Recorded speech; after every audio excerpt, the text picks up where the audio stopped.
one of the main sources of narrative power for your business is to practice the development of a perspective, a unique perspective that you've taken the time to craft over time through your experience, your research, and data, if you have any.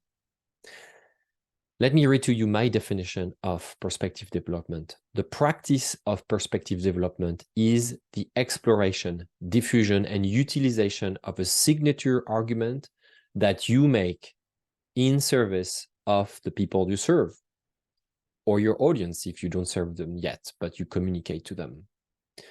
So an innovative perspective builds up narrative power by challenging existing beliefs, inspiring change, building credibility, leading by example, and creating a platform for dialogue. All purposeful differentiators stem from your perspective. I say this because I've noticed that a perspective is the possibility to disagree with your peers, colleagues, and competitors if you have any. It's what makes you stand out. It's what makes you differentiate. All differentiation method stem from your perspective. So if you don't feel like you have a perspective, and you may have heard that you need to have one, it's time to think about how to go about this. Now, having a strong perspective, a differentiating perspective, is not for everyone.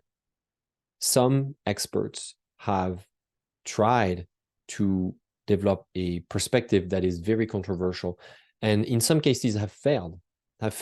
They were not, the market was not prepared, the market was not ready, their audience was not ready to receive their perspective. But if you feel like you have something that is relevant to people, I urge you to start working on it now. If you feel like it's relevant, it's helpful, it is in service of the people you help, as I mentioned before in my definition, I urge you to start working on it now. So here are just a handful of questions that may help you do the work on developing your perspective. The first one is, what are you saying no to? Every perspective, like I said, is challenging. Every good perspective should be challenging assumptions, some assumptions and some conventional wisdom, some conventions in your market, some commonly accepted thoughts. So first of all, do you agree with all the thoughts?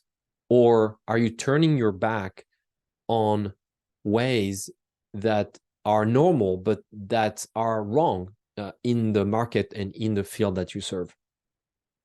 I'm going to take an example that is not from professional services business, but from sports. Dick Fosbury, the creator of the Fosbury high jump methodology, he launched this. I mean, he literally tried it and won the 1968 Olympic Games in Mexico. Literally had a disruptive perspective on how to execute the high jump, and with this perspective and this method was able to jump way higher than anybody else. So he literally turned his back on the commonly accepted method and way to do the high jump.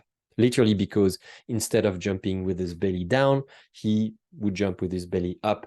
This is something that we now see all high jumpers do. But before, it was not the case. So that's a great example of what a perspective is. Again, a signature argument that you make in favor of the people you serve. And when you develop your perspective, again, you explore it, you diffuse it, you share it with people publicly, and you refine it over time. You build that perspective through your experience and through the research and data you gather.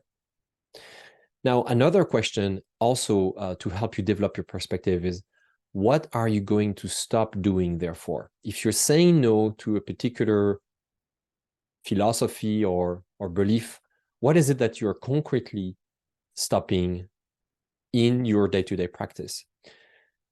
Most people think that a perspective is a set of values, and that values are great words that you may put on your website, that you may declare publicly. That's a first step, I agree, but that's only the dreaming phase of value creation. Values are established through how you decide, right? So you need to be very specific about what is it that you're going to do and what is it that you're going to stop doing. When you develop your perspective, you should be writing specifically what are the things that you are going to stop doing from now on. For instance, the example I used before, Fosbury said, from now on, I'm going to stop jumping with my belly down. And even though I'm not very good at it at the moment, I strongly believe that this will get me to a higher level of performance, and I'm going to pursue that route. For a consultant, it would be from now on, I am going to stop engaging clients and give them my ideas for free and write long proposals. And I will only start with a diagnostic phase that will enable me to give clarity, visibility, and create a better relationship with my clients before we start with a bigger engagement. And I will charge for that diagnostic phase. That could be an element of your perspective in your field. It could be if you do content creation, for instance, your perspective might be that you ought to send emails and post at a certain cadence. I hear people say that their perspective is that you should send as many posts as possible per day, right? So from now on, you're going to stop hesitating and debating, and you're going to use as much content as possible. I'm just making up stuff. If you're a specialist, if you're an expert in this field, please let me know.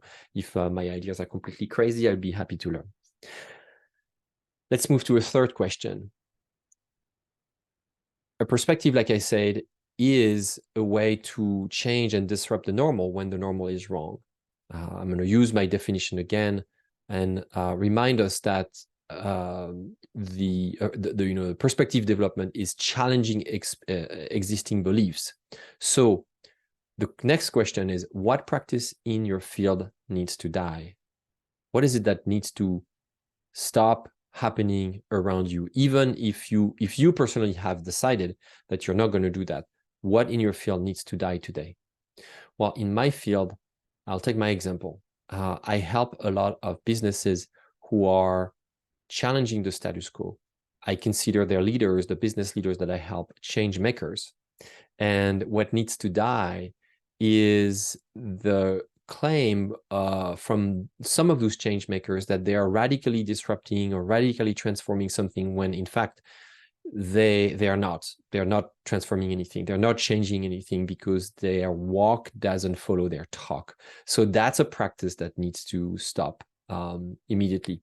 Another example I have is many people hesitate and second guess the power of their origin story. And you may have heard me talk about the power of your origin story. And I highly encourage the fact that you share how you started your business, how you started in your field. If you are building a willful firm, a firm that is here to set a new course for what is normal and mobilize people to adopt a new normal, right? You need to tell them where that new normal comes from, and you should stop hesitating sharing your origin story.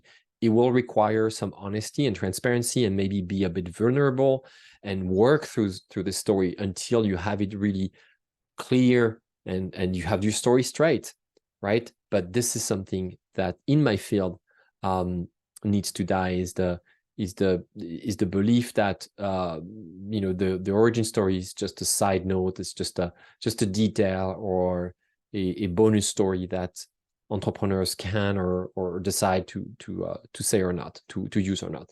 Okay, so I hope that this very small crash course on perspective development was helpful. I hope that it will motivate you to start today. Get on this journey. This is a process, rarely a project, and it will take iterations because those questions, the questions that I ask, you will get back to them several times. As you work with more clients, with more cases, with more businesses, you will explore those questions from different angles, and that's how you create a compelling perspective. Of course, the answers that you will produce from these questions, make them public, share them with people. The best place to do this is in your post on social media, in your emails, on your email list. If you have a Substack, if you have a channel that you use at a frequent and consistent cadence, I encourage you to publish your perspective as soon as possible, as frequently as possible. There you go. I hope this helps. And as always, I welcome your questions and comment. Thank you so much.